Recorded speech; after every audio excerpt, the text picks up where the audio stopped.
Yeah, it's pretty certain, isn't it? Trump versus Biden, a rematch coming in November. Joining me live from the University of North Carolina, Professor of Political Science, Martha Kropf. It was a pretty powerful State of the Union, Martha. It surprised a lot of people as well.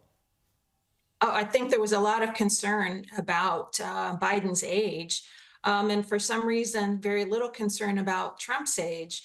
But I think with this speech, he really did what he had to do.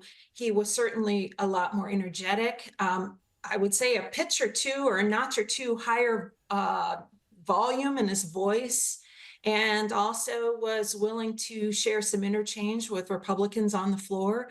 So I definitely think he did what he needed to do here. He channeled a bit of Rocky Balboa. He channeled a bit of Martin Luther King Jr. It was powerful. It was really well written too. He said, "I've been called too young. I've been called too old." It's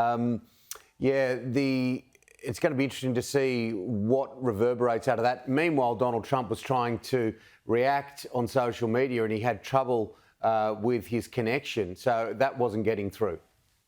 Right, there was apparently some sort of technical problem going on with the main social media site that he wanted to use. Yep. So So, I mean, that's a main way that Trump has been communicating with his supporters. So that was not ideal for him, I think. absolutely. Now, it's been a pretty strong political week for Donald Trump and Nikki Haley withdrawing.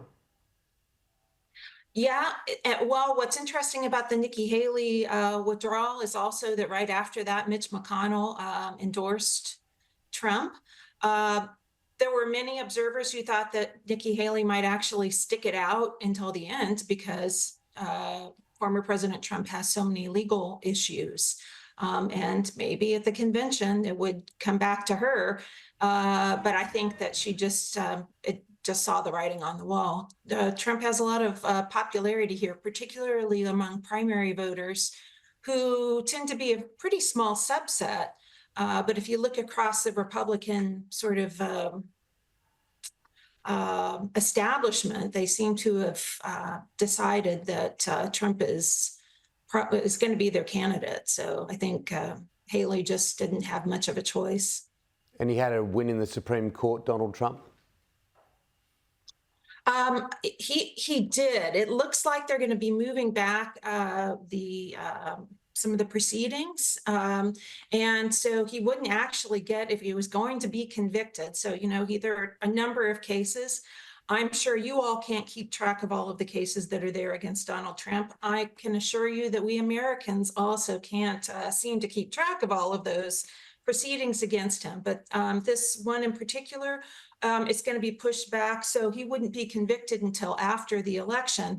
And so we would be in, I suppose if he won the election, we'd have some constitutional issues. But what's really interesting is though some of the civil cases have come back and bit him in the butt.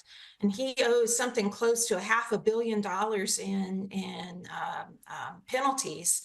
And just paid yesterday $96 million as a bond toward the Jean Carroll case, where he was, I guess a polite way of saying that is he was very insulting toward her, saying that, and this is the woman he lost a civil case about her, Yeah.